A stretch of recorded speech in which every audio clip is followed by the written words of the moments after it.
अस्सलामुअलैकुम गाइज़। अच्छा, ये जो नावल मैंने आपसे शेयर किया था, इसका जो है वो एक हिस्सा मुझे बहुत पसंद आया था। ये जो सेकंड लास्ट इसका ये हिस्सा बनता है और इसमें जो कहानी का मेन किरदार है राघु राव, उसे जो है वो रेशम की कमीज़ पहनने का जो है वो शौक़ होता है, क्योंकि ये लोग जो है वो जो चौधरी टाइप उस वक्त के लोग होते हैं वही रेशम पहना करते थे। जो किसान होते थे उनको पहनने की इजाज़त नहीं थी।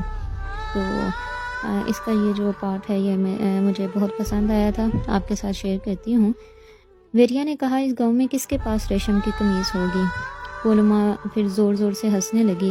वो इतने ज़ोर ज़ोर से चीखी कि आसपास के झोंपड़ों से 2-4 किसान डरते डरते बाहर निकल आए। वेरिया को देखकर उनकी डांसबंदी पूछने लगे, क्या बात है, पगली क्यों हंस रही है? पोलमा बोली, पगली मैं हूँ या ये जो कहता है मुझे अपने बेटे के लिए रेशम की कमीज़ चाहिए? वेरिया ने सारा किस्सा उन किसानों से कहा। डरते डरते वो किसान बोले, वेरिया हम तेरा दिल समझते हैं, मगर इस वक्त रेशम की कमीज़ कहाँ से आएगी और किसके पास है? ये रेशम की कमीज़ क्या फजूल बातें करता है? सुबह राघु राव को फांसी होने वाली है और तुम रेशम की कमीज़ ढूंढ रहा है।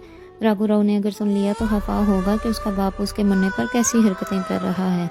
एक किसान ने कहा, गोरमा की शादी होने वाली है अगले माह, चलो उसके बाप से पूछें, शायद शादी के लिए उसने रेशम का कोई कपड़ा लिया हो। वेरिया के दिल की बात भी पूरी हो जाएगी। दूसरे किसान ने कहा, तुम भी नीरे अहमक हो, गोरमा के बाप के पास रेशम का कपड़ा खरीदने को पैसे कहाँ हैं? बेवकूफ़ ना बनो।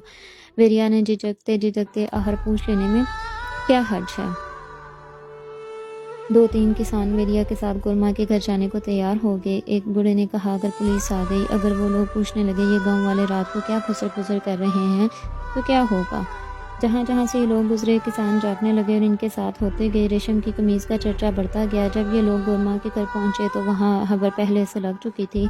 उसने हाथ जोड़ के कहा, ये काट पर सारे कपड़े पड़े हैं जो मैंने अपनी गुरमा के ब्याह के लिए तैयार किए हैं, इनमें से तो एक भी रेशम का कपड़ा नहीं है और मेरे भी घर की भी तलाशी ले लो। राघु राव के लिए रेशम की कमीज़ क्या, मैं तो अपनी जान तक देने के लिए तैयार हूँ। वहाँ से रुखसत होकर लोग इधर उधर टोल लेने लगे। थोड़े अरसे में हर घर में कपड़े देखे जाने लगे। अब सारे गाँव को कहीं ना कहीं से रेशम की कमीज़ पैदा करने की जुस्तजू हो गई। बड़े बूढ़े जो थे वो सबसे ज़्यादा दिलचस्पी ले रहे थे। जो नौजवान थे वो इसे वेरिया की हमाकत समझते थे, मगर इस मौका पर वो भी साथ थे। घरों में बंद दरवाज़ों के पीछे सलाह मशवरे होने लगे। इतने में रामलू धोबी दौड़ता हुआ वेरिया के पास आया। उसके पास रामलू मेले कपड़े में लिपटी हुई एक गठरी थी। वो गठरी इसने वेरिया के सामने खोल दी और उससे कहा, इसमें 2 रेशम की कमीज़ें हैं, एक जगन्नाथ रेड्डी की है, एक प्रताप रेड्डी की है। वेरिया ने नफरत से कहा, मेरा बेटा जमींदार की कमीज़ पहनेगा? रामलू, तुम कैसी बातें करते हो?